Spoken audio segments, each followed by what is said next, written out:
Aim of life. If life is a river, then its goal should not be to join the sea. The goal of life should be to make the land alongside fertile and flow properly. We have come empty-handed and shall go empty-handed. We will take along some memories and leave behind footprints. Only love can make this way of our journey beautiful. This universe of ours, is it a reality or a dream? Is it tangible or illusion? This is a big question. We shall not be able to find answers ever to many such similar questions. What is the aim of our lives?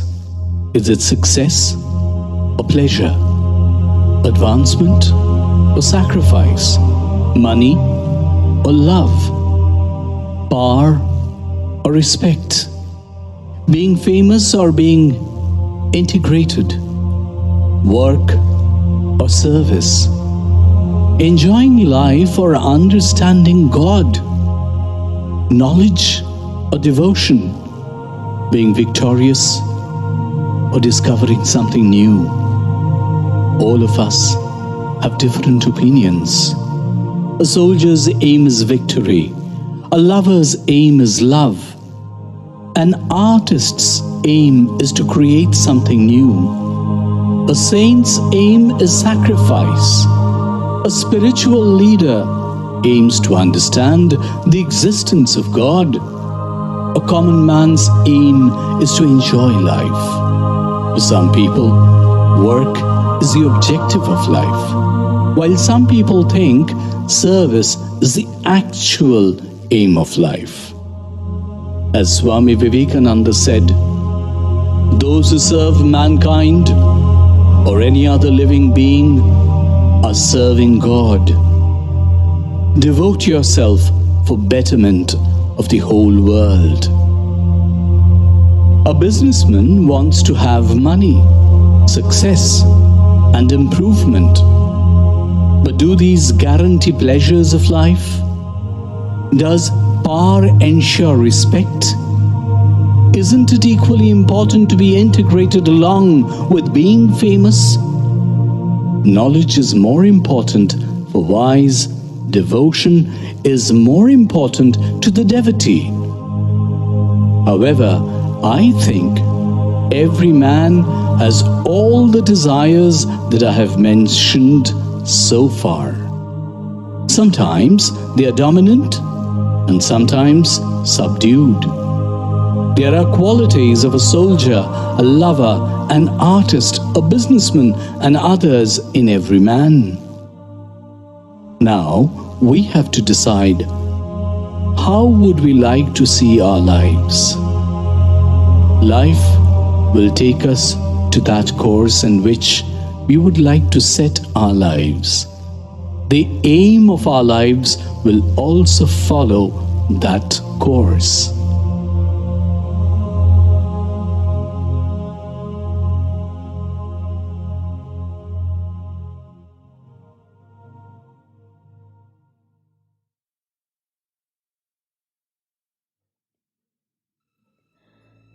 The future world devoid of human existence. This is a future condition of the planet Earth when it is no longer suitable for human habitation. Maybe human beings are responsible for that. The dissolved oxygen in the air has become so toxic that man cannot breathe in such air. Majority of human beings have left the Earth. Those who could not have died due to lack of pure oxygen. This toxic oxygen has caused the death of millions of people and also animals. The human beings who have left the Earth have started living in the universe. In the course of time, they are living in 108 asteroids. They are in search of a planet like the Earth. They are traveling in various dimensions to find out new Earth, but they are yet to find it. The planet Earth has no human being now because it is unsuitable for human habitation. However, in spite of the absence of man, the life cycle is still continuing on the Earth. New kinds of living beings have evolved in different ways. Strange creatures are living on the Earth now. In future, man can come to the Earth sometimes for brief visits carrying artificial oxygen with them, but they cannot settle down here permanently. We have made this earth unfit for human habitation. That is why the future human beings are blaming us and asking us why we have made this beautiful earth unsuitable for human habitation. As long as this earth was suitable for us, we did not take proper care of it. We did not give its proper value. We ourselves have made this planet harmful for us. And then after leaving the earth, we have realized our mistakes. But now it is too late.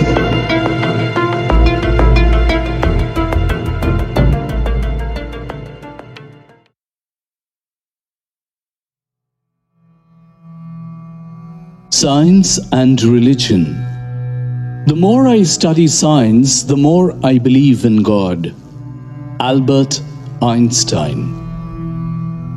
According to the religious concept, universe is a living being and emotion, love, is the regulator of the universal rule. God is the soul of the universe. But scientists have doubt that if God creates the universe, then who creates the God? We can say that God is the supreme energy of the universe. Energy cannot be created or destroyed. It can only be changed from one form to another. Albert Einstein. So, we can say that God cannot be created or destroyed. God is the ultimate truth. According to Advaita Vedanta philosophy, universe is an illusion and the ultimate truth is Brahma, God. Time is an illusion. Albert Einstein. Time is relative and flexible, and according to Einstein, the dividing line between past, present, and future is an illusion. So reality is ultimately an illusion. If you go fast, your clocks run slow relative to people who are still. According to modern science, space and time are simultaneous phenomena like mass and energy, and together form the fabric of the universe known as space-time. Time is a fourth dimension. If time is an illusion, then space is also an illusion.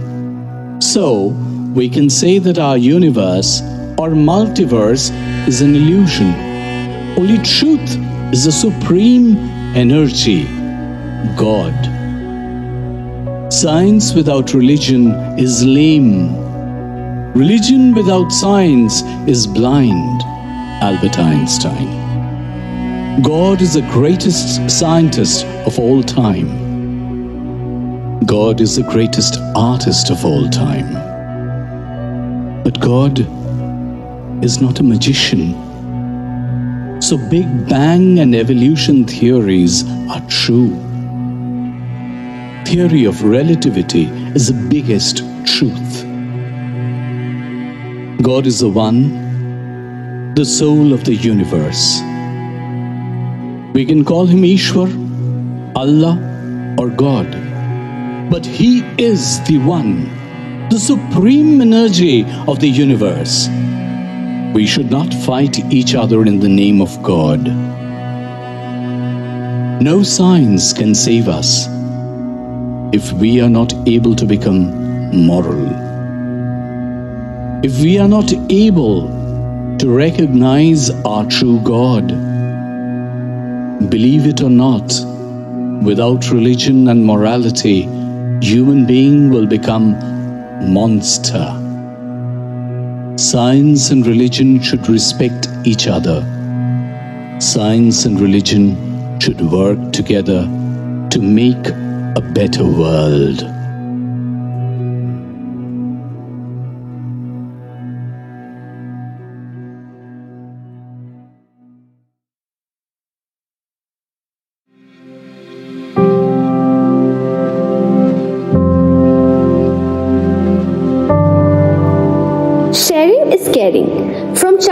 we are taught to follow the principle of sharing is caring.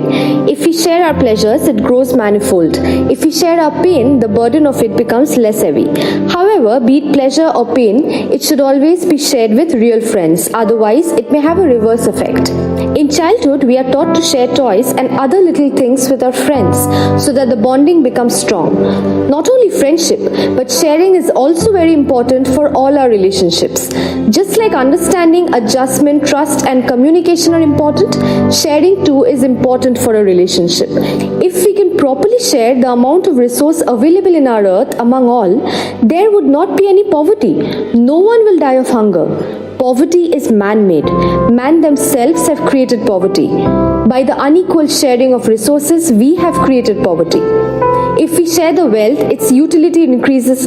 If we share the wealth, its utility increases many times. If we share knowledge, it also increases. Sharing can solve half of the problems in the world. For the development and protection of our world, lots and lots of money is not necessary. We need proper education and healthy mentality. We need knowledge, intelligence, moral value, and strong character. The available resource of the earth is sufficient to feed the human population, but not enough to satisfy human greed. Gradually, human beings are behaving in such stupid manner that they are heading towards self-destruction. They are destroying natural resources, making the earth unfit for human habitation. That is why the noble men have said that stupidity and greed are leading men towards destruction. Greatest problem of this world is poverty. We have created this problem by unfair distribution of wealth. Poverty is man-made.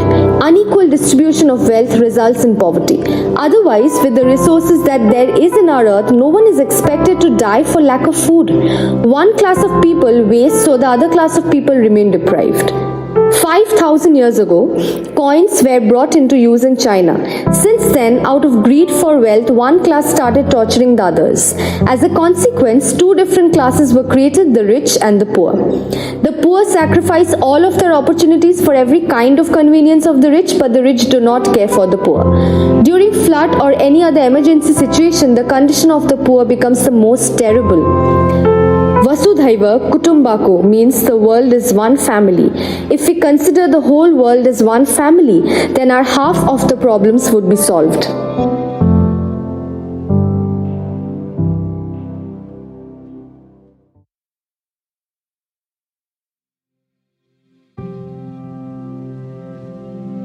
Feelings and illusions.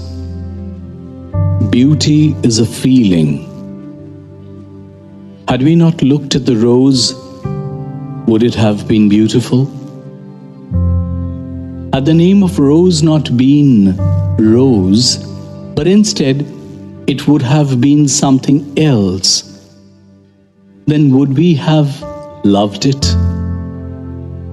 Nothing matters with the name. If we look at the rose and say it's beautiful, then it becomes beautiful. Beauty lies in the eyes of the beholder.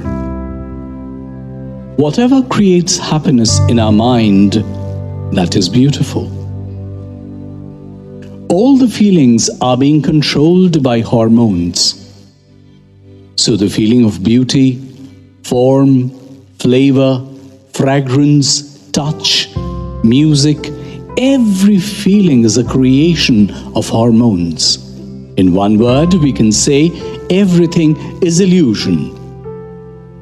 Suppose an object is creating a feeling of beauty in our minds, but it is not creating meaning of beauty in the minds of other creatures. Again, just the reverse can also be true. So we can say that the feeling of beauty changes with the change of place, time, and person. There is a limit to our world of feelings. Beyond this world of feelings, there is a huge world as well. So the great men have said that the mysteries there are in the world of our minds, there are not such mysteries in the whole universe.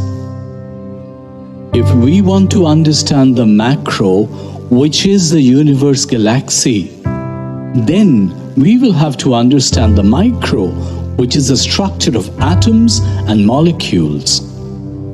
Scientists have said that atoms are made up of proton, neutron, electron, etc. At the spiritual level, mention about more basic elements has been made. Those are Sattva, Raja, and Tama. With these three qualities, the 5 elements have been created, which are Akash, Vayu, Jal, Agni, and Prithvi. The whole universe has been created with these 5 elements. In this huge universe, every object is rotating around some or other object. Perhaps this is also rotating around any big black hole. Or this universe, ours, is situated within a big black hole. Outside this black hole, there is darkness and some parallel universes which were created at the time of universal programming rectification. If we want to understand this universe or multiverse, if we want to feel the soul of the universe, the Satyam, Shivam, Sundaram, eternal God, then we will have to make our world of feelings bigger.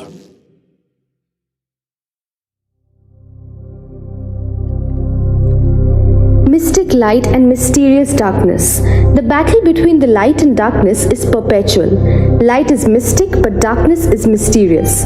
Light is the driving force of life, while darkness shelters us after death. Many thinkers compare the cosmic universe with a dark chamber. In this dark chamber, a few candles are flickering dimly. The chamber may be lighted faintly, but they do not consider it as the ultimate reality. Because the darkness was there before the birth of light, and darkness will prevail again after the destruction of light. However, my opinion is different. I always have been taking the side of light in the continuous battle between light and darkness. I think light is the ultimate reality. Darkness has no existence to me. The dearth of light is defined as darkness. It has no separate entity. Light, however little it is, can defeat the pride of darkness. From time immemorial, light has been trying to kindle the human minds with the rays of hope. Therefore, the main driving force of my life is Tamsoma Jyotirgamaya, which means lead us from darkness to light.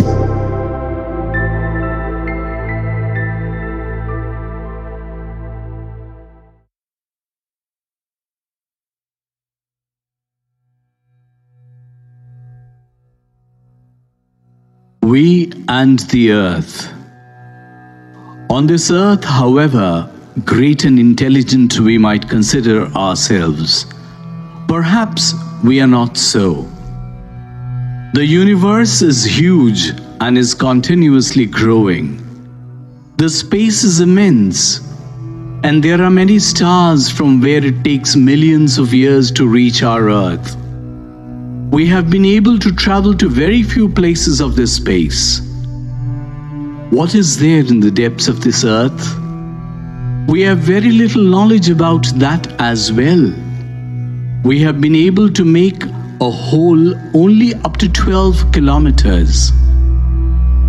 We have not yet been able to reside permanently in the depths of the ocean or in the upper layers of the atmosphere. We are a very small creature. We, the human species, make up only 0.01% of the biomass of this earth.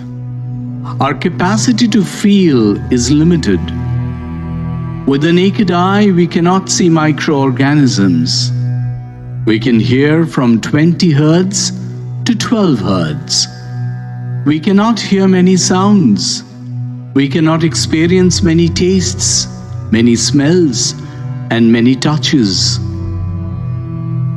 Our world of feelings is limited.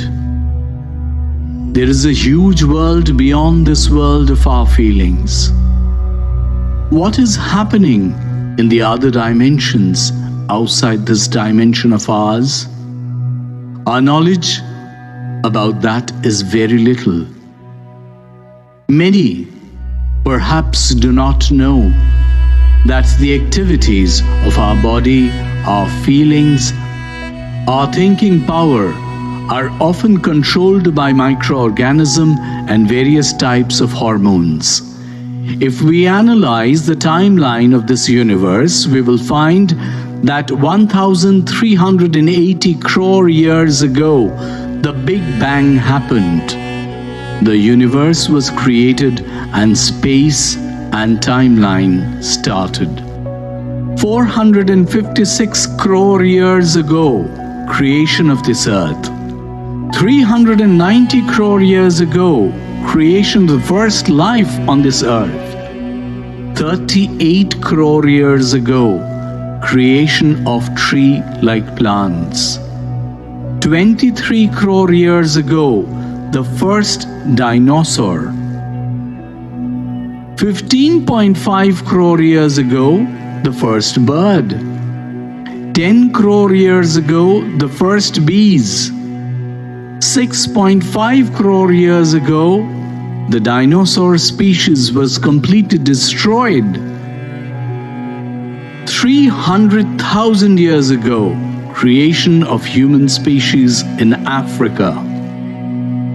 38,000 years ago, the humans learned to tame dogs. 6,000 years ago, human civilization. 5,000 years ago, use of coins started first in China. 2,500 years ago, Buddhism. 200 years ago, Christianity. 1,400 years ago, Islam. 500 years ago, advancement of science. 200 years ago, Industrial Revolution. 25 years ago, Technological Revolution. 50 years ago, globalization.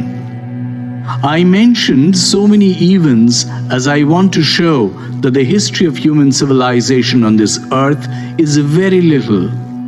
To explain this, many believe that within this 3 lakhs years, human civilization has been destroyed and recreated many times, but we do not have any proof. The proof that we have got is that the human civilization has started on this earth nearly 6,000 years ago. Many think that the human species has come to this earth from a different planet because there aren't much similarities with the other creatures of this earth with the humans. We are on this earth for a very little time. We are here by taking advantage of the hospitality of the earth. This earth has made us its own and has given us all kinds of opportunities and benefits. However, if we disrespect this earth, then it can destroy us. Our contribution towards any constructive work on this earth is negligible, although there is no one comparable to us in destructive works. For how long will this earth tolerate our torture? We have already destroyed 83% of the wildlife and 50% of plant life. We have ourselves made this earth unfit for our own survival.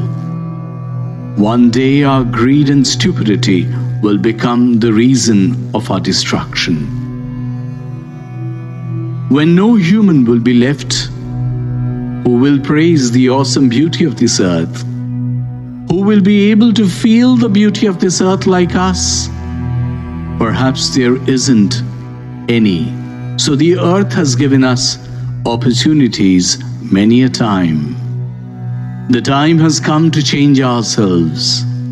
Now only sustainable revolution can prolong the human civilization. Timeline 1900 to 2100. 1914 to 1918, First World War. 1918 to 1920, Spanish flu epidemic, the reason for the death of crores of humans. 1928, penicillin, the first antibiotic, was discovered. 1929 to 39, the Great Depression. All over the world, GDP had gone down by about 15%. 1939 to 1945, Second World War. 1945, the first nuclear weapon was used. 1945, United Nations was formed. We can consider 1945 as an important year of the human civilization because quite a few important events had taken place in this year. 1945 to 1991, Cold War. Cold War between USA and Soviet empires lasted for a long time. 1979, eradicating smallpox from the whole world was possible. 1981, identification of AIDS. 1983, Internet. 1986, world population crossed 5 billion. 1990, World Wide Web. 1990, Hubble Space Telescope was launched. 2001, draft sequence of human genome was published. 2012, the first human-made object escaped from our solar system and entered the interstellar space. 2020, coronavirus epidemic. After 1945, another important year of the human civilization is 2020. From this year, humans will progress towards sustainable revolution which will prolong human civilization on this earth. With information from some books about the future is this prediction.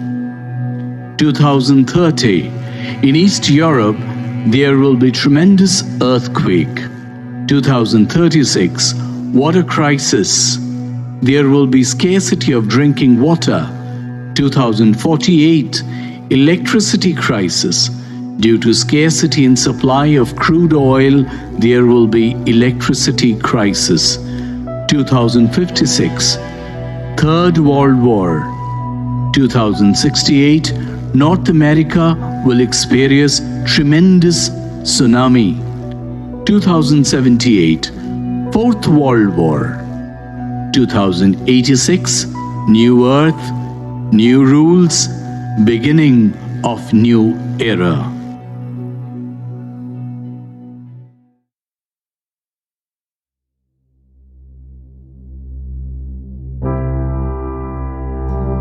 As many opinions, that many options. There is nothing called book of mathematics. The entire human life is a book of mathematics. The language of nature is also mathematical. The God is one and the nature is infinite. The universe was created by the union of the one and infinite. The entire physical universe exists in a base called Shunya or zero. Zero means Maya. Zero means nothingness. In total, there is one, zero and infinity. The nature is mysterious and the mathematics is a solution of this mystery. This universe is an immense and mysterious house. We are one very small creature. The Lord of this universe is God. He is the soul of this universe. He is not created nor destroyed. When he is in slumber, he is a flame, and when he takes a huge and extensive form, he is the universe. He is the epitome of kindness, by whichever name we call him Ishwar, Allah or God. He responds to our call. If we experience that God, then we will realize that there is no difference between Ishwar, Allah or God. As many opinions, as many options. But then, when we try to demean each other, God then becomes very angry. When we fanatically use religion as a weapon to destroy this creation, then God curses us.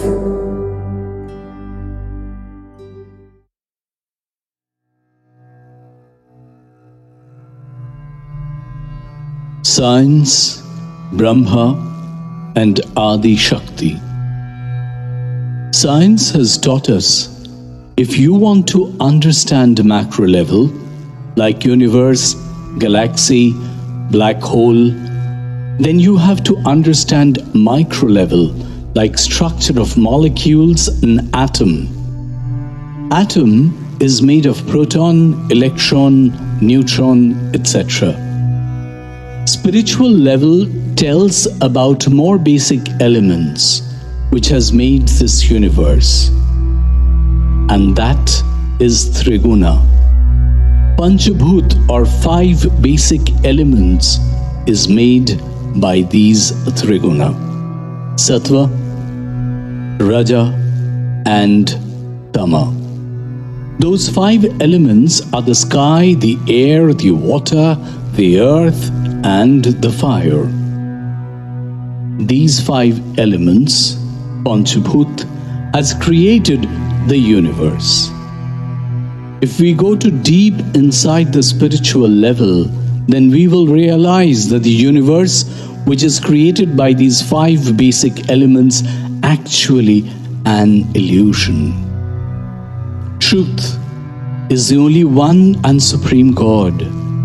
That God calls Brahma in Advaita Vedanta philosophy. Brahma has no shape or form. He is unembodied and omnipresent. We worship that unembodied Brahma as Shiva, Krishna, and in many forms of God. So prophets said, as many views, so many ways. Science has taught us our universe is controlled by power. That power has no formation or destruction. That power has no beginning, neither an end. Power only transfers from one form to another. It is also possible to convert the mass to the power and the power to the mass. We get the description of Adi Shakti in spiritual level. The meaning of Adi Shakti is absolute energy. Now, here the question is, if Brahma is the only truth, is the Adi Shakti an illusion? Maybe not, because Brahma and Adi Shakti are indifferent, just as time and space are inseparable. If the Brahma is fire, then Adi Shakti is the vigor of that fire. Brahma is the absolute consciousness. When Brahma is an active form, we can call him Adi Shakti, or the absolute energy. Whole universe is controlled by that Adi Shakti. Brahma or Adi Shakti is the power that is controlling this universe. Some of that power would be felt by us through meditation. The language of our universe is mathematics. The God is the one and the nature is infinite. The universe was created by the union of the one and infinite. The entire physical universe exists in a base called Shunya or zero. Zero means Maya. Zero means nothingness. In total, there is 1, 0, and infinity. The nature is mysterious and mathematics is the solution of this mystery. So if you want to know this universe, there is no other way but mathematics.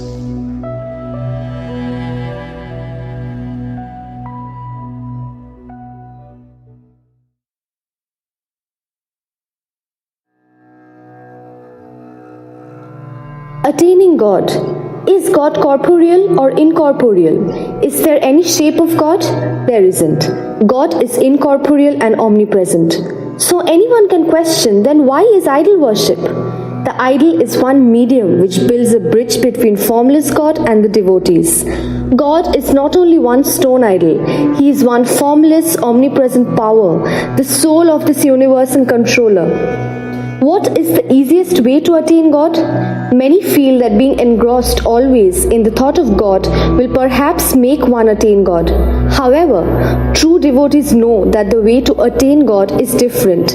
If you really want to attain God, then you will have to have His creation, serve His creation. So I believe that the hands that serve is purer than the lips that utter hymns. By serving creatures, considering them to be God is the easiest way to attain God. The Gita says, never expect results, just go on to do your work. Thereby you will get everything. Within every one of us there is God, our true self. There is an artist, there is a warrior. Life is a journey, not a race. What is the aim of life? Religion, money, lust, salvation, competition or collaboration? Different wise men have different opinions about life. I slept and dreamt that life was joy. I awoke and saw that life was service. I acted and behold, service was joy. Quoted by Rabindranath Tagore. Selfless act of service is the path of self-realization or God realization, ultimate aim of life, source of eternal happiness.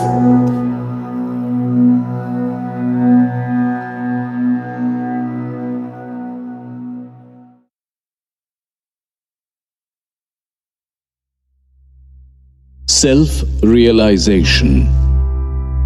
Vedanta is a philosophy of self-realization, and it is achieved through yoga. Yoga is a physical, mental, and spiritual practice.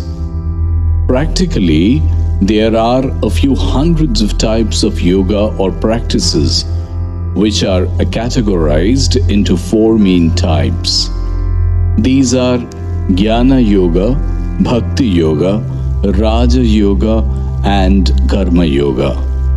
Apart from these, there are two more important types of yoga, Kundalini Yoga and Hatha Yoga. The truth is one, but the paths are many. Yoga is looking for happiness in the self, the Atma, instead of outside us in the earthly objects. We get immense health benefits from yoga. But if we consider yoga as only physical exercise, it will not be correct. Yoga prepares our mind for meditation. It is through meditation that we can connect our soul with the Supreme Soul. Likewise, if we consider Kung Fu or Karate as a martial art or self-defense mechanism, it will be wrong, because self-control is practiced through Kung Fu, Karate. Self-control is the first and foremost step of self-realization. Selfless service is the path of self-realization, and its goal is complete selflessness. Complete selflessness is God realization. Adi Shankaracharya had defined the four religious places, had spread Hinduism again, had explained Advaita Vedanta philosophy, and had shown the path to moksha. He had said that the world is false and that only God is the truth. In the Advaita Vedanta philosophy, he has shown us the path of salvation from all kinds of sorrow and unhappiness. That path is yoga and meditation. Yoga is not only exercise or posture. Yogasana is actually preparing oneself for meditation. Then, through meditation, realization of one's own self and realization of the existence of God within the self is possible. Are self-actualization and self-realization the aims of human life? Many will be unanimous on this subject. Self-actualization need has been given an important place in Maslow motivation theory. Vedanta is the study of self-realization, and yoga is the path to attain self-realization. Truth is the one, but the path to attain that can be different. So, through different kinds of yoga, we are able to attain self-realization. In the yogic culture, Lord Shiva is known as the Adi Guru or the Adi Yogi. He had first shown the path to self-realization through yoga and meditation.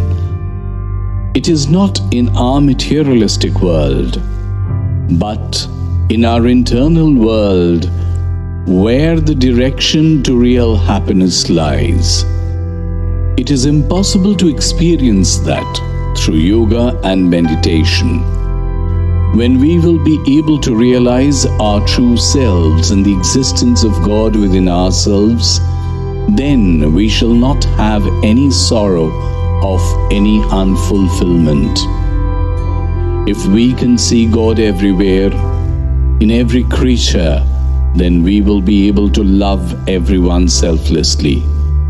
He who loves others serves God. The real happiness that is found in this love cannot be found in any material thing of the outside materialistic world. If we divide happiness, we get knowledge and love. Divine knowledge and divine love are the sources of divine happiness. Through different types of yoga, we can attain self-realization. The four primary types of yoga are Jnana Yoga, Raja Yoga, Bhakti Yoga, and Karma Yoga. Another two important types of yoga are Hatha Yoga and Kundalini Yoga. Through yoga, we can form union with the Brahma, that is absolute reality. The path to salvation through Ashtanga Yoga depicted in Patanjali and Yoga Sutra is the best. We can call it the Raja Yoga.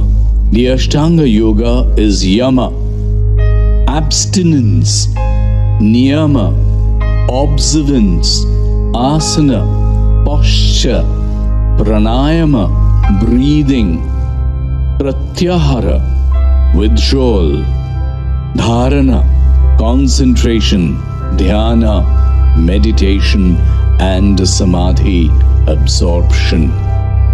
Yoga can be explained through Sammakhya philosophy as the union of the male, that is consciousness, and nature, that is matter, from which this universe has been created. This universe is made up of the 5 elements. These 5 elements, in turn, are made up of the 3 qualities, which are the 3 basic elements: Satya, Raja, and Tama. Through yoga and meditation, the quality of Sattva develops and the influence of the quality of Tama gradually decreases. Then we can feel the true self within us and feel within us Brahma, that is absolute reality. This way, yoga and meditation to attain self-realization. The Bodhidharma has also shown the path of attaining self-realization through martial arts and meditation. Now it is popular in many countries of the world. We can call martial arts as another form of yoga also. Vedanta and yoga in an organization. Vedanta is the philosophy of self-realization, and yoga is the methodology by which to achieve it. Yoga is a physical, mental, and spiritual practice or discipline. Vedanta is a path of self-knowledge, that is, the spiritual support and goal of yoga. Vedanta and yoga should be compulsory in each and every organization. They should be practiced in each and every organization to improve organizational performance and management. 10 top reasons. 1. Vedanta and yoga fulfill self-actualization need, spiritual need, and motivate employees of an organization. 2. Vedanta and yoga way of life build peace in mind and improve stress management in an organization. 3.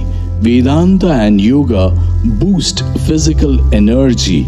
Balanced energy is vital for high-performing employees in an organization. 5. Vedanta and yoga improve personal discipline as well as organizational discipline. 6. Vedanta and yoga improve self-confidence. Improving self-confidence levels among employees of an organization can be beneficial to that person as well as the organization as a whole. 7. Vedanta and yoga have immense medical benefits. They improve health assurance of human resource in an organization. 8. Vedanta and yoga improve moral and ethical value among management and employees of an organization. High ethical value is very much important to create a brand. 9. Vedanta and yoga improve a relation among management and employees of an organization. They improve trust and faith among management and employees of an organization. 10. Vedanta and yoga improve a management decision-making process.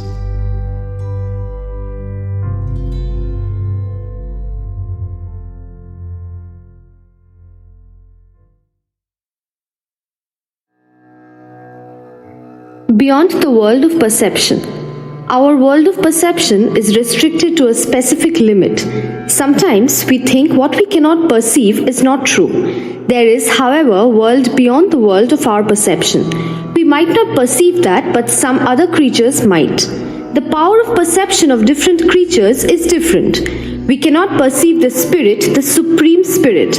That doesn't mean that the spirit, the supreme spirit, does not exist.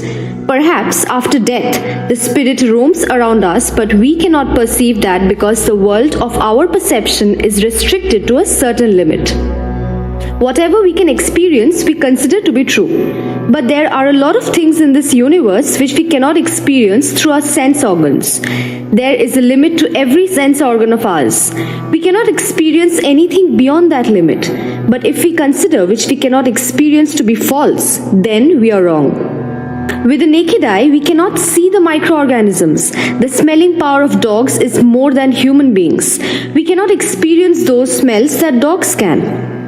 Our hearing capacity is from 20 Hz to 20,000 Hz. We cannot hear any sound beyond this range. Our tongue is incapable of tasting the taste of many things. This universe has many things which we cannot experience by touch. We have not been able to discover the huge world that lies beyond this world of our experience. All of us has noticed that during lightning, the light is seen first, and after some time the sound is heard. Science has very easily explained this happening. The speed of light is much more than that of sound, so this happens. But this happening does not depend solely on speed.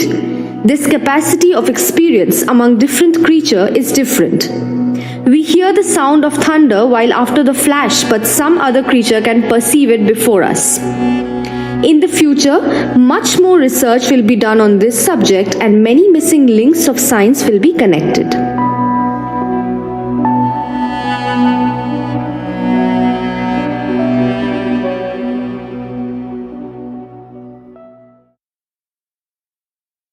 Change of an era. I was born in a small green village. The spectrum of modern life did not reach there. Electricity was yet to come. Most of the village roads were muddy. Concrete houses were hardly seen. Most of the houses made of either mud or bamboo. Greenery was all around. We used to enjoy that serene green beauty deeply. On the right side of our home, there was a muddy road. On the left, a bamboo garden was there, along with different plants and trees. Among them were several fruit trees like mango, blackberry, guava, jackfruit, sapodilla, banana, and jujube. Many flower plants were also there. A sandalwood tree and a shishu tree were also there. My grandma used to grow a variety of vegetables in the kitchen garden, like green chili, eggplant, and tomato. We never bought these vegetables from the market. We had cows, and I used to go for cattle grazing with my grandmother. I cannot explain the level of stamina of my grandmother even at that old age. She was a vegetarian and was very fond of birds and animals. Cooking for around 10 street dogs and cats was a regular practice of our household. They were a very favorite.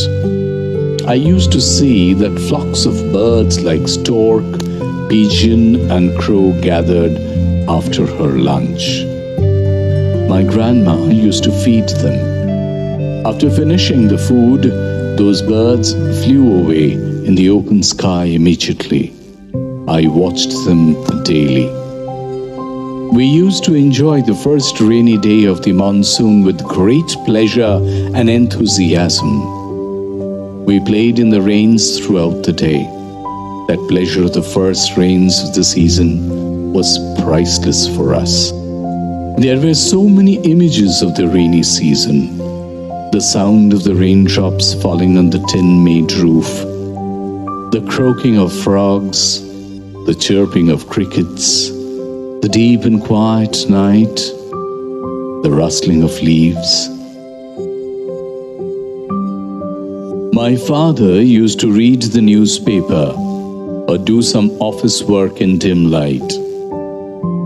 I and my two sisters studied in the light of the lantern. Mother did her cooking with a small oil lamp in the kitchen. Now, I am 34 years old. I stay at the Kolkata metropolis. Here, there is light everywhere. Times have totally changed. Electricity, electric light, fan, AC, gas, smartphone, laptop, smart TV, shopping mall, multiplex, park, e-commerce, and many such things have become the indispensable parts of our lives. Quite unexpectedly. We could not even imagine such a lifestyle in our childhood. Even amidst the grandeur of the city, we are unable to enjoy the festivals the way we enjoyed the Durga Puja or Lakshmi Puja in our villages. I began studying in a small primary school of our village, where the students used to sit on the floor. There were no tables, chairs, lights, or fans in the school. We played with our friends in the school playground. We used to climb trees, pluck raw mangoes, and shared with our friends. We had a close relationship with our friends and had long, fun-filled chats with them. My son, who now studies in an international school, will not be able to feel the fun and pleasure of our childhood, sitting in his AC classroom. No one from this generation will be able to understand that. Now, our lives have changed to a great extent. Advancement and modernism have given us many benefits which we cannot deny. The whole world is now within our control. Now, cooking is done in gas ovens. Previously, it was done in earthen ovens with coal, sawdust, cow dung cakes, or wood collected from the forest as the fuel. I have seen my mother facing a lot of hardships. She used to break coal with a hammer, make cow dung cakes. My father used to cut woods with an axe for the cooking fuel. We did not have cooking gas in our house. The times are changing fast. We cannot even imagine the possible changes in the coming 50 years. Language voice translator, 3D video conferencing, electric vehicles, commercial space travel will become easily available. Visiting the moon for honeymoon will be not at all an alien concept. Science will become much advanced.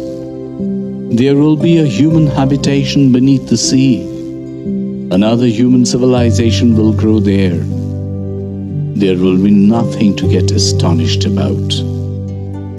But if the Third World War breaks out, what will be its result?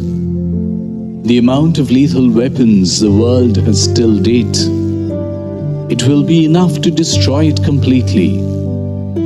If there are global crises of electricity or drinking water, how will we survive? We have to prepare ourselves for that.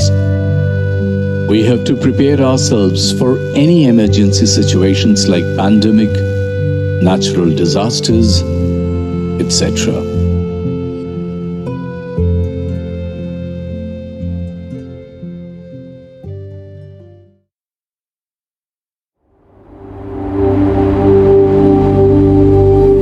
Aliens and some rare information. From my early childhood, one question used to bother me very much. This universe is so huge with crores of galaxies, crores of stars, crores of planets and satellites, but other than this Earth, isn't there any existence of life anywhere else? This universe has numerous plants and satellites where there is existence of life. Haven't those aliens ever tried to come to this Earth? Yes, they have. But the aliens haven't been able to come to this Earth easily. The reason? Microorganism. Many scientists think the most powerful living being of this earth is microorganism, and microorganisms rule the world. If any alien body comes in contact with microorganism of this earth of ours, then the extent of microorganism destroys that alien body within a few minutes. Another reason is our atmosphere. The aliens cannot accept oxygen dissolved in our atmosphere, so they cannot survive long in our atmosphere. Science fiction writers have said that to come to our earth, aliens have chosen a different path. They have taken some human beings and living beings to their planet by using robot-type machines and have performed various experiments on our bodies. They have used these bodies of ours to come to this earth. Aliens are much more developed than us in knowledge, science, intelligence and strength. Many people believe that in the Vedic age, the gods and goddesses that we used to worship, even the Greek gods and goddesses, were all aliens. Sometimes out of respect and sometimes out of fear. We all have worshipped those aliens. In the last 10,000 years of the history of human civilization, the human civilization and the alien civilization have come in contact with each other many a times. Whenever human civilization has come in contact with alien civilization, the human civilization has progressed a step forward in knowledge and science.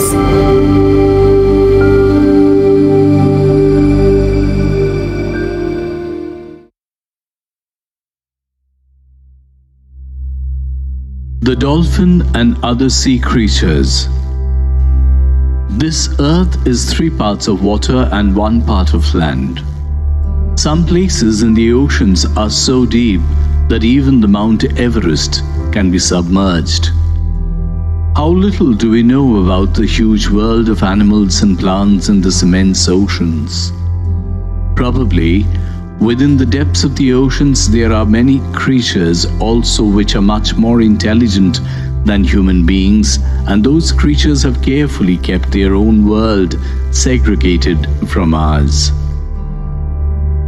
Among the creatures of ocean that we have discovered till date, we know about the huge whale, shark, the poisonous sea snake, etc.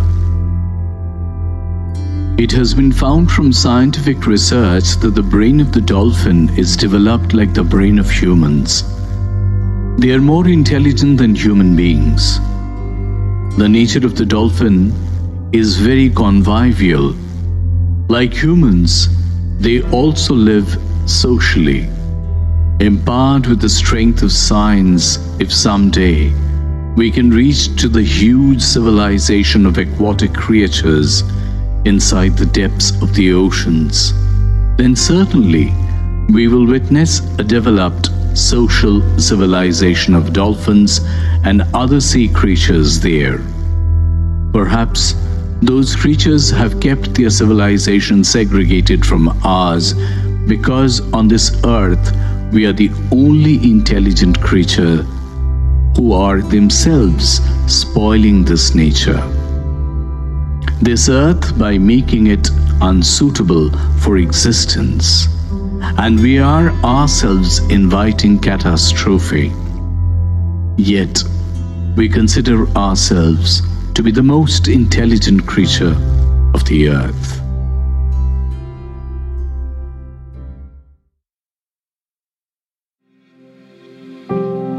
Roots and wings. Tamso ma Jyotirgamaya means lead us from darkness to light. If a plant is kept in a dark room, then after few days its branches grows towards the windows to get the light. Knowledge or Gyan is that light. We have to go forward towards the light of knowledge to get the freedom from ignorance.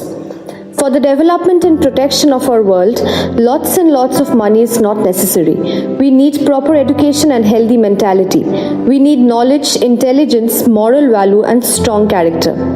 So, education is not preparation for life. Education is life itself, says John Dewey.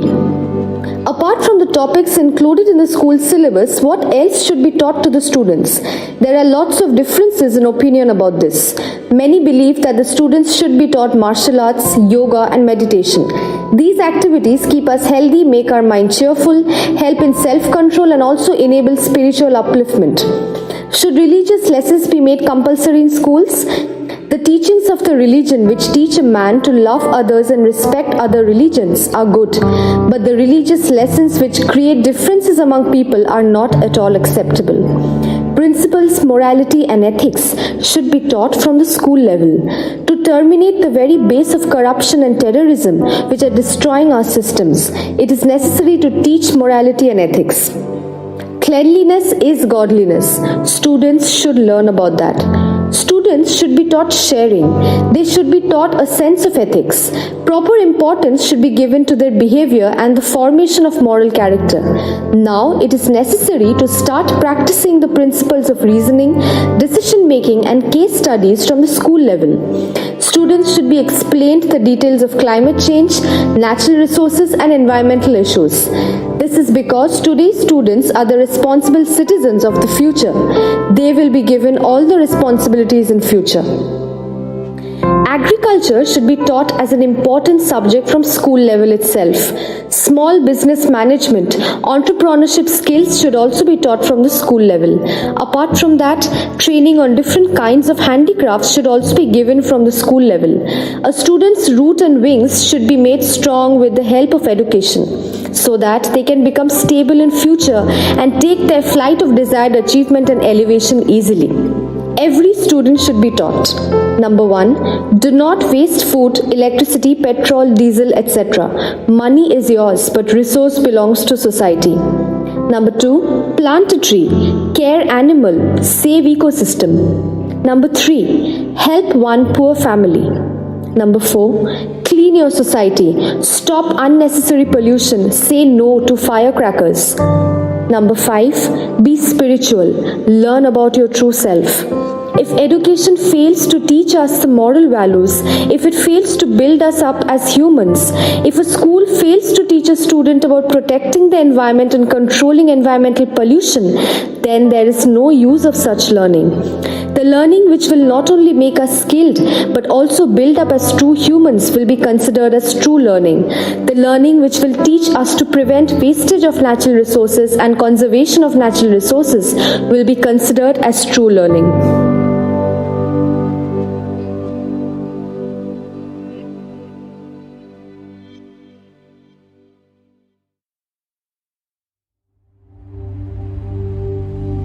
Shortcomings of democracy and solutions. Is democracy the perfect form of government? Majority wins the power in the democracy. But majority could not be right all the time. If the awareness level of the majority is less, then their decision could not be perfect. As a result, there will be misuse of power. We are aware that responsibility comes along with the power which should be maintained. The one who can take that responsibility, power must be given to that person. Power should always be given to the efficient person. Most of the time in democracy, we see that the power has gone to the inefficient person. In that case, it is impossible to stop the misuse of power. In the failure of democracy, a person's poor character plays an important role. If we analyze human character, if the power is handed over to an unworthy person, then the person becomes corrupted. Then his self-interest and greed of the power will get importance instead of democracy. Corruption would increase rapidly inside the system. The adage goes that politicians and diapers should be changed regularly. The reasons are the same. Keeping them for long makes them dirty. If a politician holds power for a long time, morally he becomes weak. He or she is then driven by personal interest and greed for power. At this phase, he or she starts exploiting others. The failure of democracy lies there. Here, my opinion is different. If a democracy lies in incompetent hands, then changing the same does not carry any sense. Therefore, democracy should be delegated to eligible people. He or she should be a learned person with a good moral character. The election should not be the only point of democracy.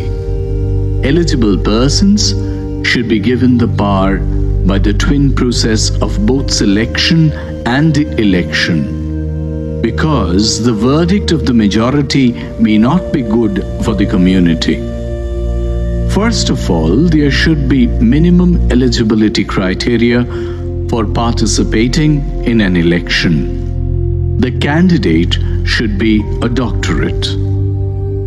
There may be a question: is there any need of being educated for contesting in an election?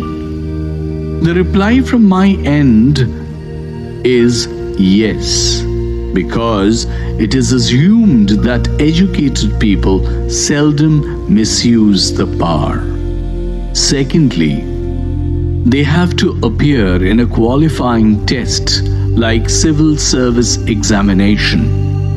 If the person qualifies, only then he will get the chance of placing the candidature. After that, the normal election process will continue and we will choose the leader. If we do not reform democracy in this manner, the degradation of the same is inevitable. Misuse of power will take place. When all the leaders will be educated, honest and competent, only then democracy will be successful. Otherwise, some power monger, dishonest, and self-interested person will misuse the power, and they will not allow an honest and educated person to participate in the system of politics or giving way to democracy.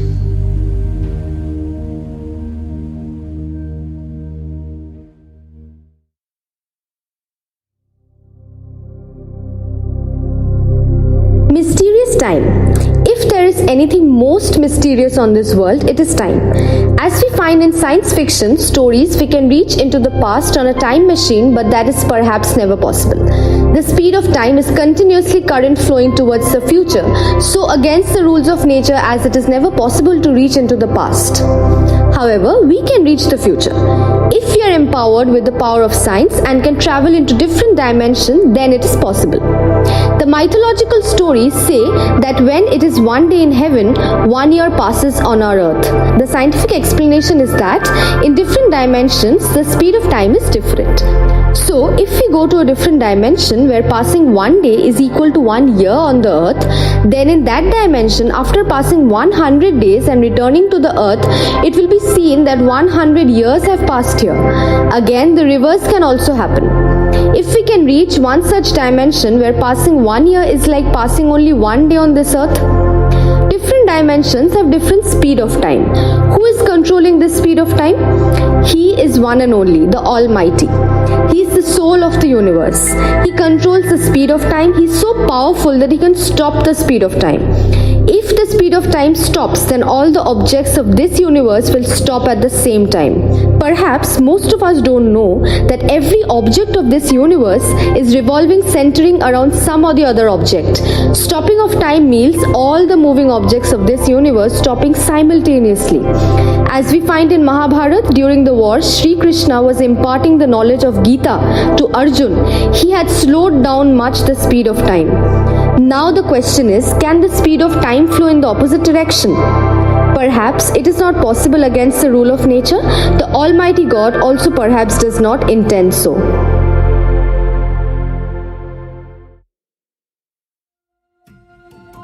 Great things emerge from small ones. Great things are created from small ones. So don't ignore small things.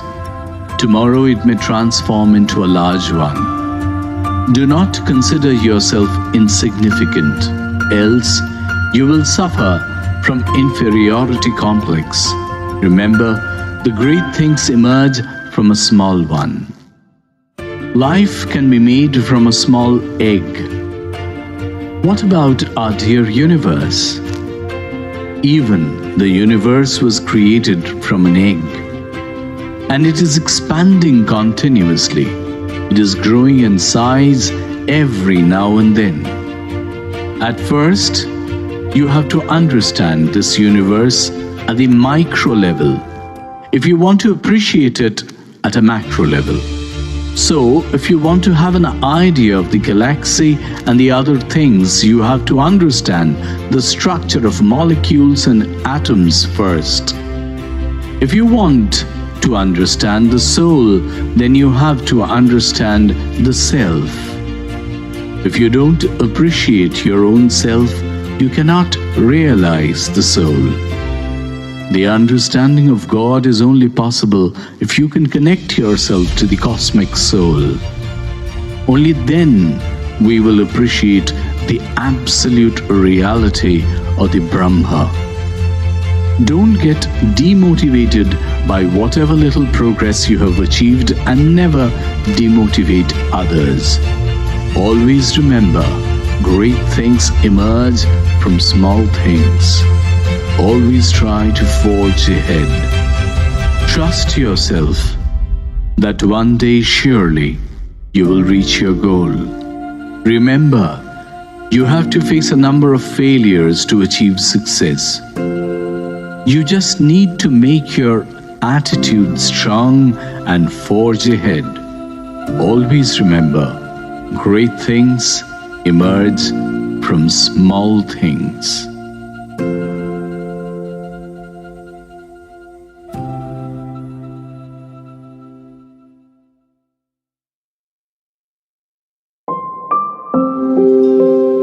Health is wealth. A healthy mind resides in a healthy body. If somebody becomes physically weak, his mental strength also reduces to a great extent. If the body is not healthy, then there is neither peace of mind nor joy. The ability to work also reduces. That is why regular physical exercise is necessary. We should take care of our body. It is important to keep our body and our surroundings clean and healthy. Cleanliness is godliness. Daily walking is necessary. One should practice yoga and meditation regularly. Students should participate in different types of outdoor games. They should take part in martial arts like Kung Fu, Karate that will improve their confidence level. Swimming and cycling are also very good for health. Music and dance keeps us healthy and gives pleasure to our minds. Food habits are very important. Special attention should be given to ensure that healthy food is taken. All habits that are injurious to health should be quit.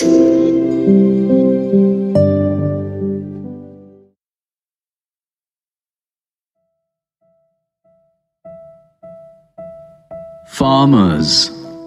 During childhood, when we wasted food on the plate, our father used to get angry and explain to us how the farmers toiled hard to produce the food we eat. However, they never get the right price for their hard work. Some dishonest business persons sell these crops in high prices in the market, but the farmers do not get the right price. The farmers have limited needs and they are satisfied with a very small amount. Nevertheless, they cannot fulfill even their modest needs. In times of flood or any other emergency, their condition becomes most miserable. They are compelled to take loans from the money lenders at a high rate of interest and become bankrupt to repay the money. Sometimes they even commit suicide to get rid of the sufferings.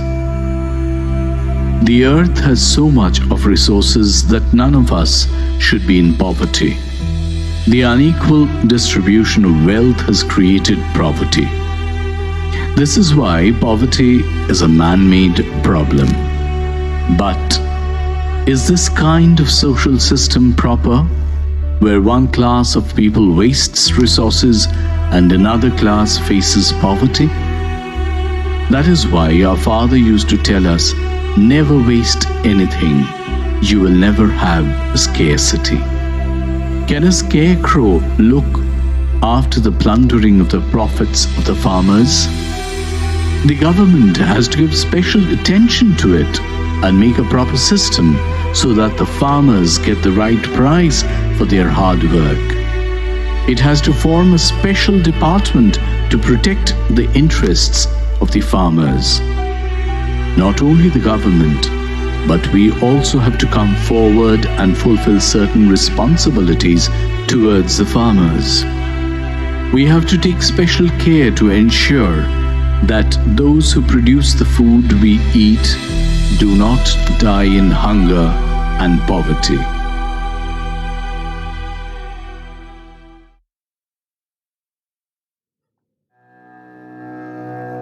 Shiva Shakti. Shiva is the auspicious one. Shakti is the divine energy. Shiva Purana. Shiva is ultimate male form of the universe. Shakti is the ultimate female form of the universe. Samakya philosophy. Shiva is the Purush and Shakti is the Prakriti. Shiva is the soul of the universe, that is the Purush. Shakti is the universe, Prakriti. Advaita Vedant philosophy. Shiva is the Brahman and Shakti is the Maya. Creationism. Shiva is the creator, Shakti is the creation. Modern science. Shiva is the multi-dimensional space, Brahman, and time, Mahakal. Shakti is the dark matter, Mahamaya, and dark energy, Adi Shakti. Tantric philosophy. Shiva is the consciousness, Shakti is the absolute energy. Shiva is the Param Brahman or the absolute reality. Shakti is the absolute energy. There is no difference between Brahman and Adi Shakti. One form of God is Brahman or the absolute reality.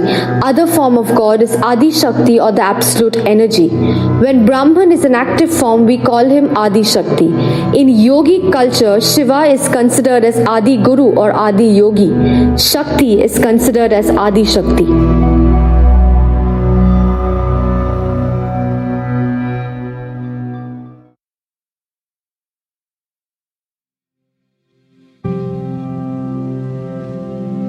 The world is one family.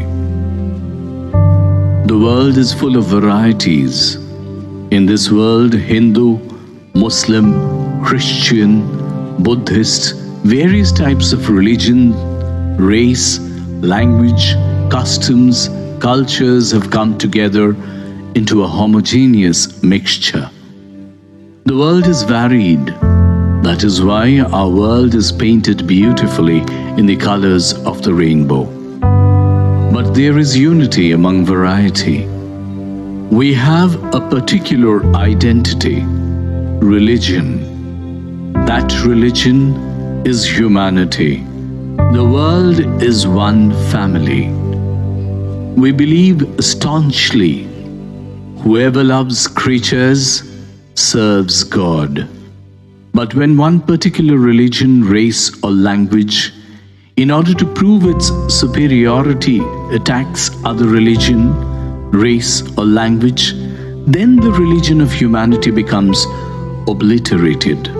They forget that the world is one family. Then God becomes angry upon us. Then black darkness envelops the world.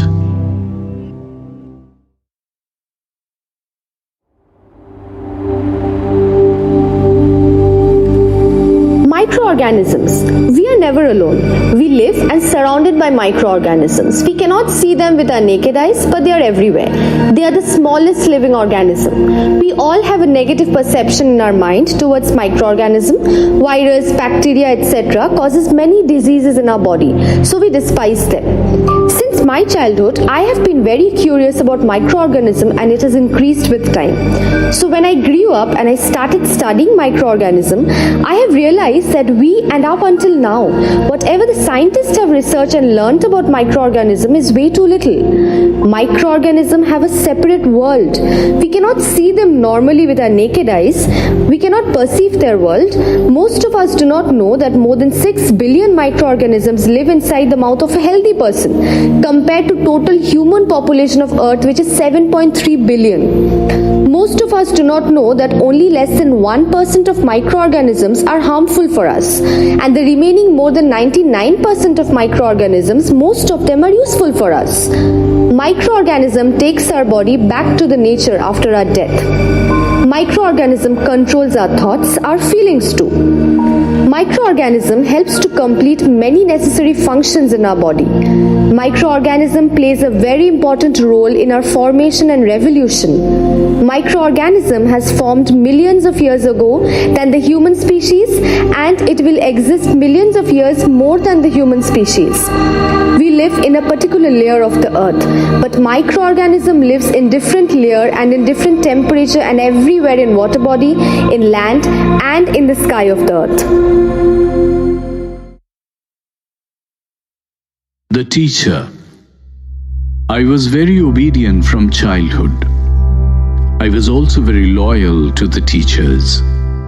We were afraid of the teachers.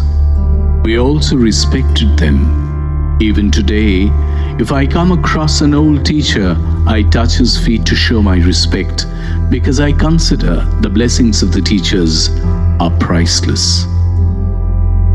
Their contribution to our lives is unparalleled, not only imparting us knowledge, but the teachers have an undeniable role in building our character.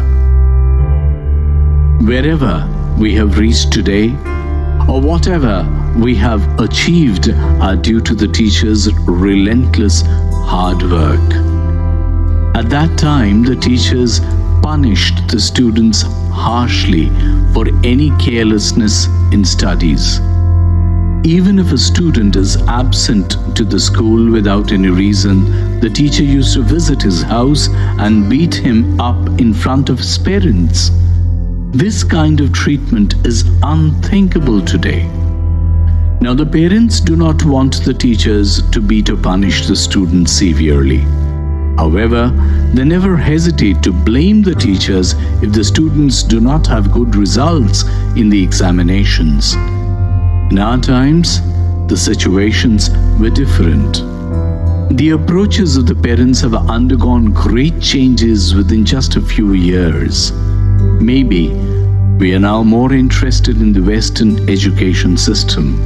Maybe that is good. A new kind of education system has been introduced in the English medium schools. Now, online education system has also started. However, now I think the most important aspect is making the interaction between the teacher and the students stronger. The teachers have great responsibilities in this society. They have to take care that the students become responsible citizens in future. They have to love the students like their own children, guide them and dedicate themselves for the betterment of the students.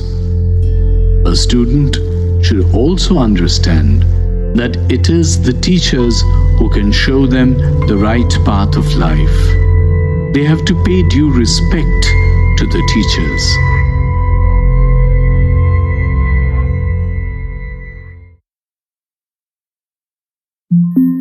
Time machine. Nature follows a particular rule. Change is the law of the universe. However, how much will change, which way the change will take place, follows a particular rule. We can call that rule the universal programming. Place, time and character shall always be specific, which means that we can in no way change or rectify the event that has already happened. Event that will take place in the future will happen according to a specific rule. Each and every event has a cause and effect relationship. Usually, we shall not be changed in any event in the future. Whatever has been destined for the future will happen. If it does not happen in one way, it will happen in some other way. The rule of universal programming says so. If we can reach into the past on a time machine, then we shall be able to change any event of that time, as a result of which an immense change will take place in the universal programming. Parallel universe will be created. However, practically that might not be possible because the speed of time never flows backwards. So it is not possible to reach into the past on a time machine. So it is not possible to change or rectify any event of the past. In science fiction stories, we find description of time machine. Our curiosity about time machine knows no bounds. Now the first question is, shall we ever be able to invent time machine artificially? The answer is perhaps not. However, we might develop in knowledge and science it shall never be possible for us to build time machine. However, in this universe, there are many natural time machines. If we can find out those time machines, we can use it for our benefit. Then time travel will be possible. With those time machines, we shall be able to travel from one time to another time. Now the second question. If human beings can find out time machine in the future, then why are they not coming to this world of ours by that time machine? The answer is, it is never possible to travel in the past on a time machine. It is possible to increase or decrease the speed of time by time machine, but the speed of time can never flow in the opposite direction.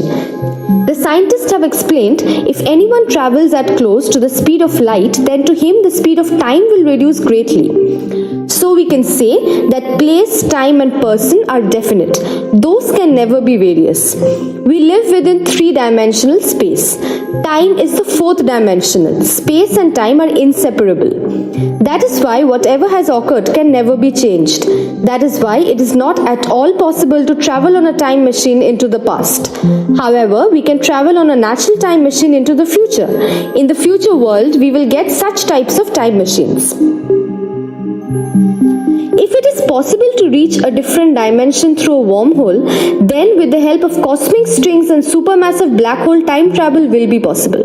If we go to different dimension where passing one day is equal to passing 1 year on the earth, and then after passing 100 days in that dimension and coming back to this earth, it will be seen that 100 years have passed here. Again, the reverse can also happen. If we reach any such dimension where passing 1 year is equal to passing 1 day on this earth, in this universe, it is never possible for speed of time to stop because every object in this universe is rotating, centering around some or the other object. This universe of ours is also rotating, centering around a black hole. So stopping of time means the stopping of all the objects of this universe at the same time. We can call this equilibrium. It is never possible for speed of time to flow in the opposite direction as well. It is not possible to go to the past. If someone goes into the past and makes even the most insignificant change of some occurrence, then there will be a massive change in the whole programming of the universe. Infinite parallel universes will be created, as a result of which the universe will be destroyed. The Creator does not intend that, so speed of time can never flow in the opposite direction.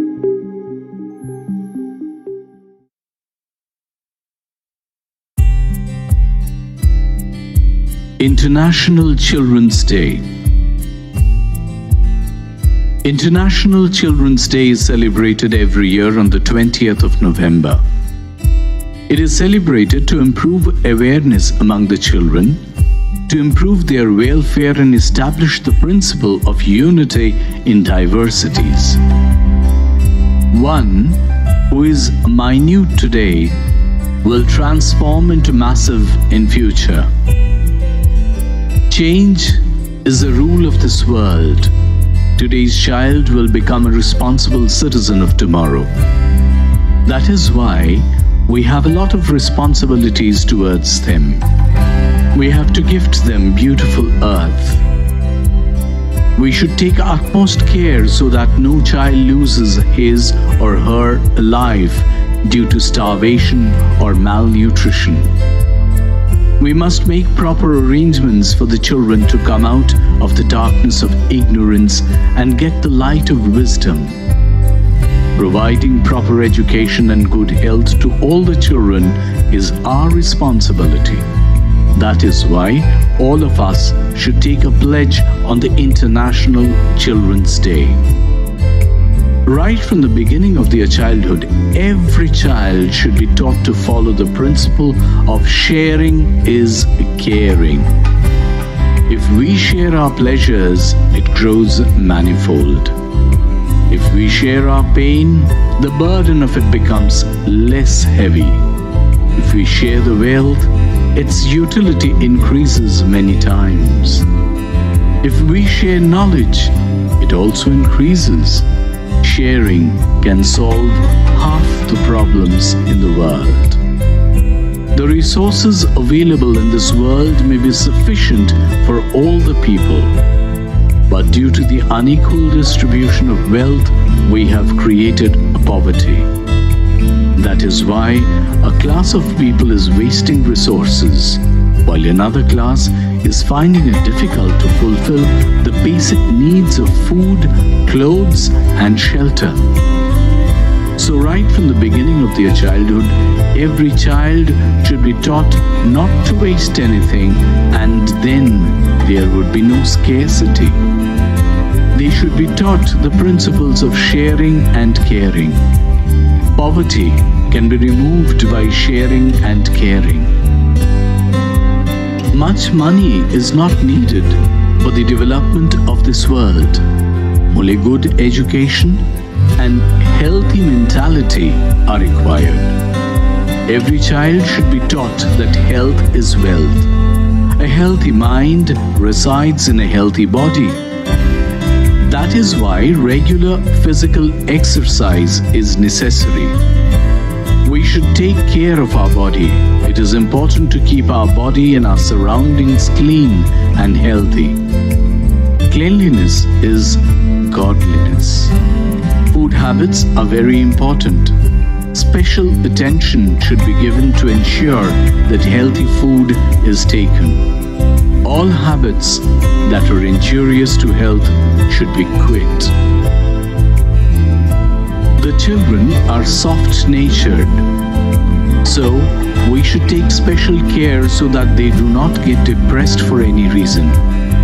They should be made aware of the fact that the menace of depression can also be removed by sharing and caring. Children should be taught many things outside the purview of the curriculum. The parents and the teachers should come forward and take active initiative for this. The teachers play an important role not only in attaining knowledge but also in the formation of the moral character of the students. The teacher-student relation should be made stronger. The roots and wings of all the students should be developed properly so that they can make their dream flights easily in future. Children should be taught ethics right from the beginning. Lessons of the ethics are necessary if we want to remove corruption and terrorism from the core. The children should be taught that the world is a family. Environmental issues should be explained to the children thoroughly. Care should be taken so that we do not make the world unsuitable for habitation. This is why trees should be planted regularly. Plants and wildlife should be conserved well. Special attention should be given to climate change. Every child should be made aware of the beginning so that we don't cause unnecessary environmental pollution. This is because today's children are going to become responsible citizens of tomorrow.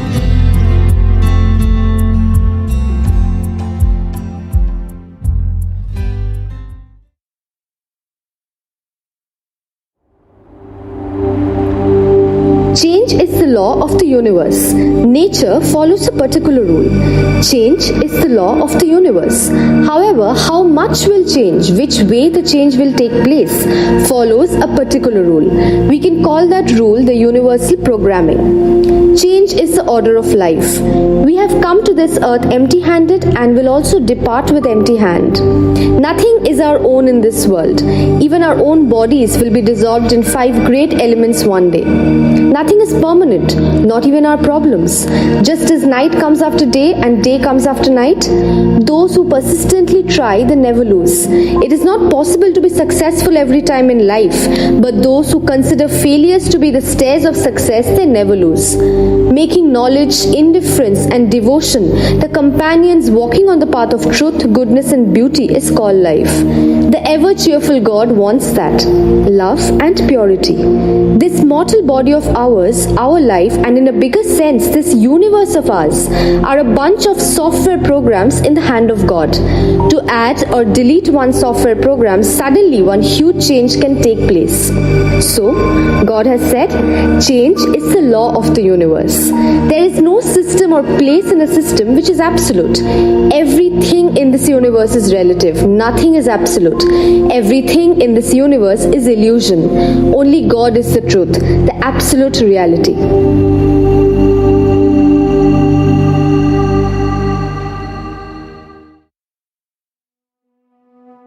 True love. A difference between love and like. If you like a flower, you will pick it up.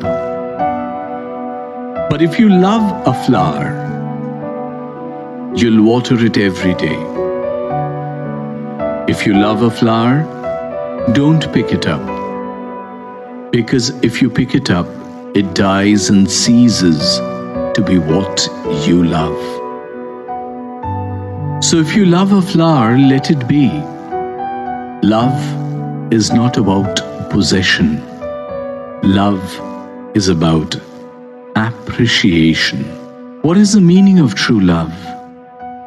Some people think that I love you means I like you, I desire you, I want you, I cannot live without you, I can do anything to get you. But this is not true love. Love is not about possession. Love is base of sacrifice.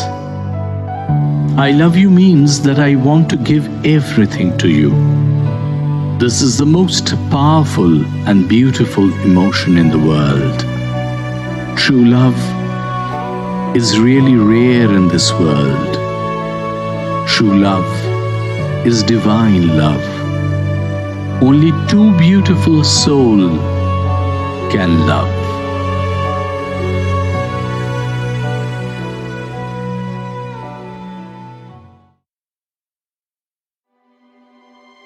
What are the probable causes of the destruction of human civilization? There are different opinions on this. Some say natural disasters like flood, earthquake, meteoroid fall, volcanic eruption and great destructive water overflow can be the reasons of destruction. Some say crisis of water or electricity, world war, microbes, famines, severe contamination of water and oxygen, climate change or attack of the aliens may be the cause of destruction. The way we are wasting water and electricity, there will be acute crisis of these two in future. Lack of resource will cause conflicts among us. Once the Third World War begins, the world will be destroyed completely. The amount of lethal weapons the world has till date, it will be enough to destroy it completely. Greed and stupidity may destroy the human civilization one day. We have already destroyed 83% of wild animals and 50% of plants. We ourselves have made this world unfit for human habitation.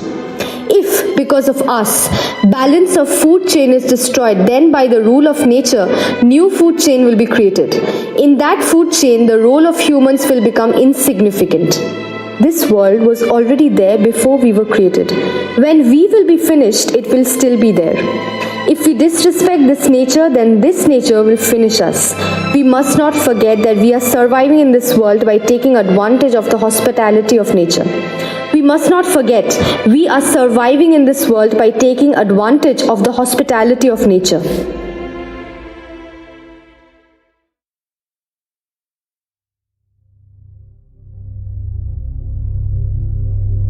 The gods of science fiction stories. Were the gods, demons and other supernatural powers that we get mention of in our mythological stories really creatures from different planets? Or it can also be that they were developed species of humans of the future. They had come in our times by traveling on the time machine. During the ages of the Puranas, those people who could control the natural energy with the help of their brain were called gods and demons. In science fiction stories, those people are called superhuman and supervillain. The writers of science fiction stories think that the deities that we worshipped in the Vedic age, even the Greek deities, were aliens. Sometimes out of respect, sometimes out of fear, we have worshipped those aliens. Many considered those deities to be some developed species of the future. We can put to active use only 10% of our brains, while they could use more than 90%. So they could control the natural forces of the surroundings. How did the deities come to this earth? There are some secret places on this earth from where by natural means, traveling from one time to another time, from one dimension to another dimension is possible. That is, within a few minutes, a distance of several lakh light years can be traversed. So there was no need to build any machine artificially. Those ancient deities were much developed in knowledge and science. They had created small satellite towns in space, deep in sea, inaccessible mountains. They could assimilate in their bodies the vitality snatched away from the defeated soldiers and grew even stronger. They were capable of creating clones. They could transfer vitality from one body to another through a peculiar machine. This way they attained long life. Those deities could travel in space according to their will.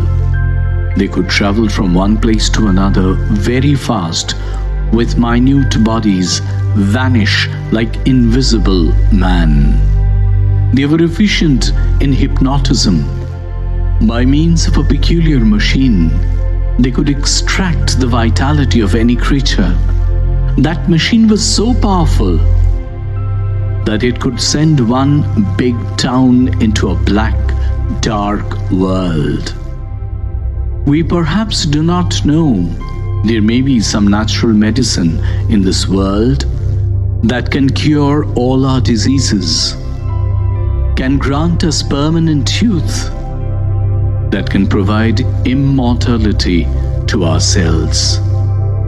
We have heard of churning of Amrit in our mythological stories.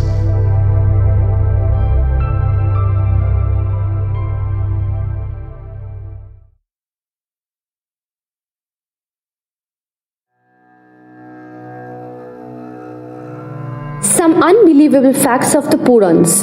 There is description of different types of weapons in the Ramayana and the Mahabharata, like the Brahmastra, the powerful, unfailing weapon of Lord Brahma. When we read about the description of those unusual weapons, we become amazed. There is description of the Pushpak Rath, the aerial chariot. There is description of the demons. There is description of flying in the sky like birds, giving curse and those taking effect, clairvoyance, and many such unbelievable things. We become amazed to find all these. Many consider that if atom bombs can be built with atomic energy, then why cannot the Brahmastra be built with self-energy? If we can develop our individual self-energy and simultaneously activate major part of our brain, then with the help of our brain, we can control the natural energy. If we can connect our soul with the Brahman and absolute reality, then many impossibilities can become possible. During the ages of the Purans, those people who would control the natural energy with the help of their brain were called gods and demons. In science fiction stories, those people are called superhuman and supervillain. Now, with the help of scientific energy, we have discovered medicines for different diseases. Many think in the world of those days, with the help of yogic energy, they had been able to find out medicines for all diseases. So much so, they could even trace out Amrit, the ambrosia which protects our body from diseases, aging and death. We attain permanent youth and immortality. In the stories of the Purans, there is mention of Mrit Sanjeevani Mantra, which is a form of yogic energy. That yogic energy could even bring back to life dead human beings. To maintain balance between power of gods and demons, Ashur Guru Shukracharya was given Mrit Sanjeevani Mantra. However, we do not have any proof of the stories of the Purans, so those can appear unbelievable to us. So instead of relying on self-energy, we have relied on scientific energy. With the help of scientific energy, we have discovered various kinds of weapons, the aeroplane, the computer, the smartphone, and numerous such machines. In the ages of the Purans, the gods and the demons were perhaps destroyed in their fight for the share of Amrit. Stories of the superhuman and supervillain has now found place in the storybooks of children.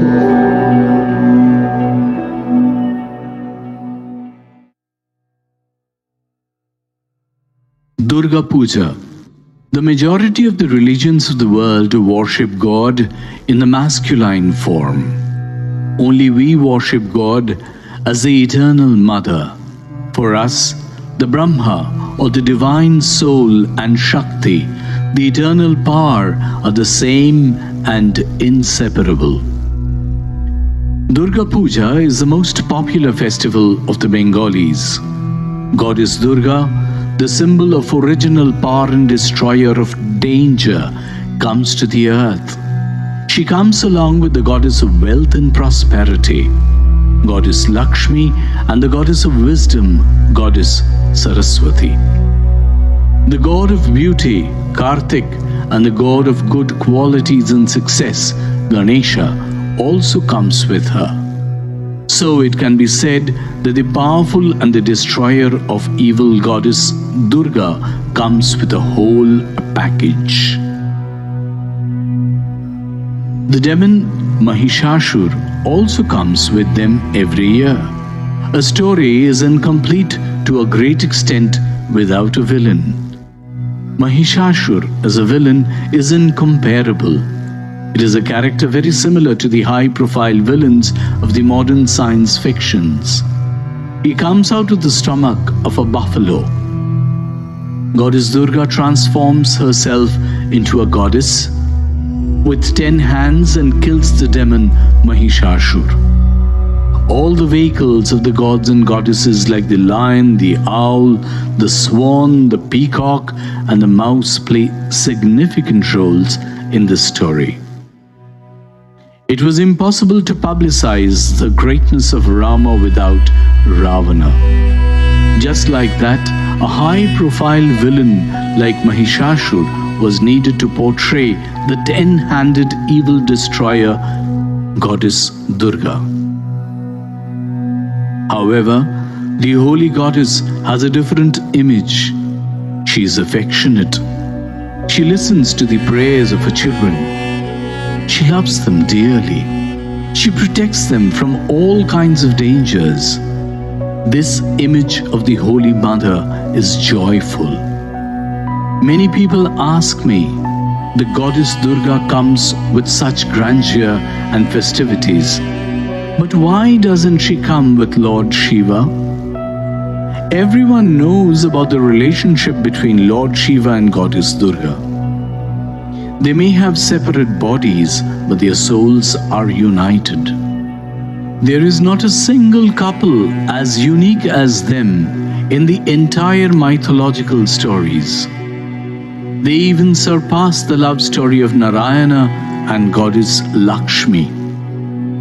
When Narayana visits the earth with incarnations, Goddess Lakshmi follows him. Maybe she's afraid to send Narayana in the earth alone. The Goddess Durga has no such fear. She comes to the earth in a relaxed mood. She knows that there is nothing much to worry about Lord Shiva. At the most, he will be under the spell of addiction. There is nothing else to be tensed about. Now the question arises, why doesn't Mahadev come to the earth with Goddess Durga? I did not know the answer to this question. This is because I could not understand before. I could understand only after I got married. The reason is that Mahadev wants to spend a few days all by himself, just as we also want.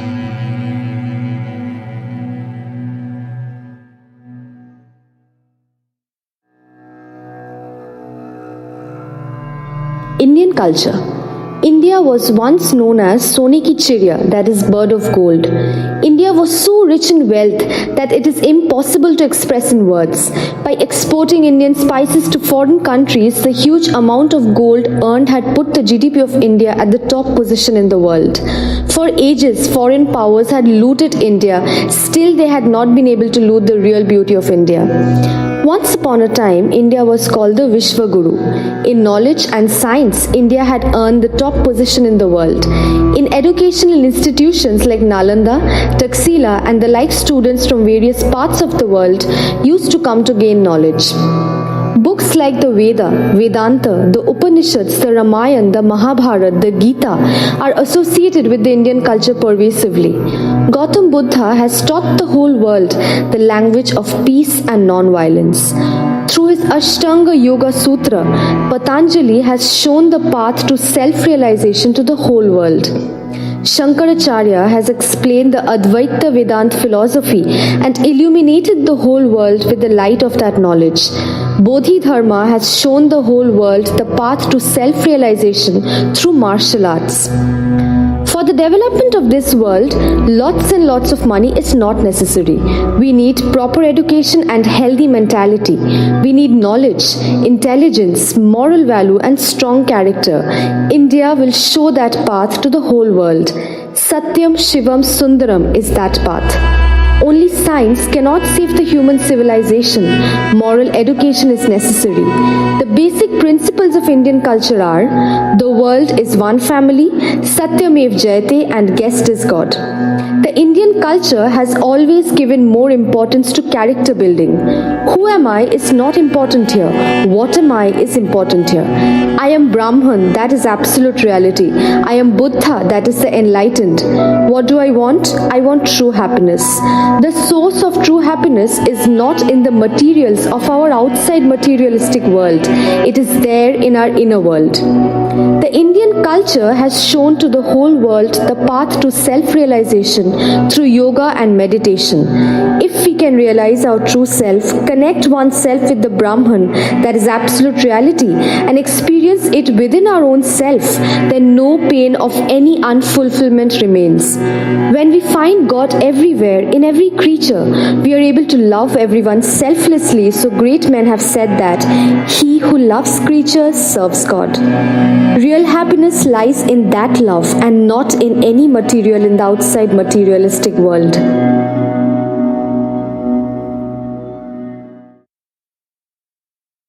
How to overcome depression? Depression is a social disease. It can affect people of different age and socio-economic class, the rich, the poor, the young, the old, the educated, or the uneducated. But first, it has to be understood why depression occurs. The reasons behind depression may be manifold: economic, social, family, political, anything. Marital life, education, career, greed for money, power, position, love, importance, childlessness, disturbed family life, exploitation of women by their in-laws, unemployment, sudden loss of jobs, huge loss in business, etc. What are the ways of combating depression? Depression can be cured with the help of love, motivation, and meditation. Depression can be cured quickly by meditation. I have experienced the good results. When you can feel the supreme energy to some extent through meditation, then you will feel how small and insignificant you are in this vast universe. Then all our pride and ego will go away. Then, when you will be able to feel the supreme energy within yourself, all your inferiority complexes will go away. Then you will feel yourself complete and satisfied. Depression won't be able to affect you anymore.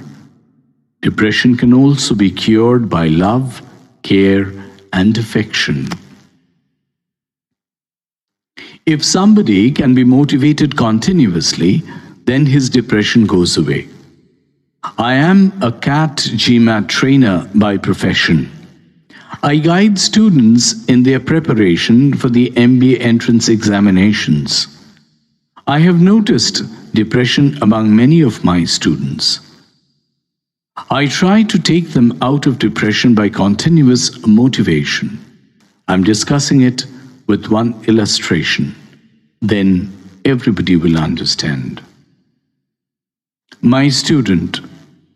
A boy came to me for the preparation of CAT examination. He wants to get admitted to a very good MBA college. But he has poor basic knowledge of mathematics. He cannot even solve very easy mathematical problems. All his friends sitting nearby are solving them easily, but he cannot do them. He lacks the minimum knowledge for solving them. So he thinks that he cannot do anything in life. The mathematical problems which everybody solves easily, he cannot do them with much effort. He is a total failure and cannot clear any exam. Thus, this boy becomes affected by depression. I noticed it for quite some time. At first, I started teaching him separately, so that he cannot compare himself with others. I started teaching him from the basics. Gradually, he started understanding mathematics. Later, he did not face much difficulty. Finding some difficulties in mathematics made him think that he cannot do anything in life. I explained him that it is wrong. A student's future success and improvement do not only depend on his academics. It is more dependent on his personal skill. I explained to him that he has some skills which others don't have. I assured and explained to him that he has leadership skill, motivating power, negotiation skill, and decision-making skill. After a few days, he started believing in his qualities. From then onwards, he never felt the inferiority complex about him. Then he started concentrating on his studies and got back his confidence. After that, he got admitted to a very good MBA college. From there, he got a good job. After a few years, I met him. He had become a very successful businessman. He touched my feet to pay his respect. I was very happy to see him successful. My father. There is so much contribution of my father in my life that I may not be able to express it in words. During my childhood, I was very fond of playing cricket. Not only cricket, but I also used to remain occupied in playing carom board, cards, and other types of games. Perhaps my father understood that if I remained so busy playing games, I would not be able to do well in my studies. So, one day he called me and said, "If you stand first in this year's exam, I will buy you a new bat." Since then, I started studying with great enthusiasm and stood first that year. Securing the first rank in a lesser-known village school was not much of a big achievement, but that day my father motivated me to believe that if I try hard, I can secure the first rank. From that day, my confidence improved to a great extent. In later years, I realized that it is not possible for me to pursue a career in sports. So I started concentrating on my studies more. But if my father forced me to leave sports and focus on studies, then I would have been suffering from depression. Then, when I was promoted to class 8, I developed a new passion. From that time, I started writing Bengali stories and poems. One day, my father called me. I told him that I want to become a writer in future. He said, "In order to become a writer, I have to go to Kolkata for higher studies. If I can secure more than 75% marks in the class 10 and 12 examinations, then he will send me to Kolkata for higher studies." From then on, I started studying harder to fulfill my dreams. Growing up, I could not become a successful writer. My father always dreamt of my bright future. He wanted me to dedicate myself for some social cause. I still try to fulfill my father's dream. I always try to live up to his expectations and make him proud. One cannot really understand the feelings of a father until he becomes a father himself. Now I can understand his feelings, which I was unable to understand before. This is because today I am also a father.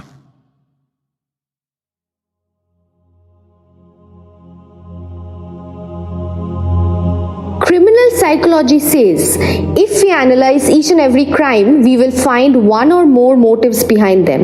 That may be wealth, power, women, revenge, and many others.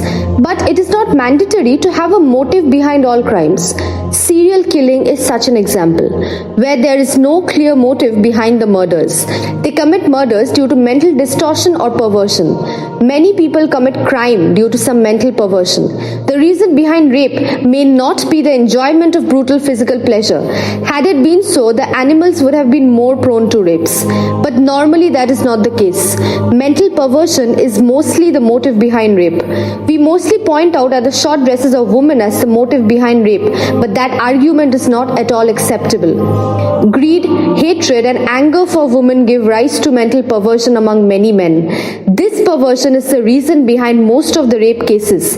When murderers or rapists commit the heinous crime due to mental perversion, do they deserve exemplary punishment?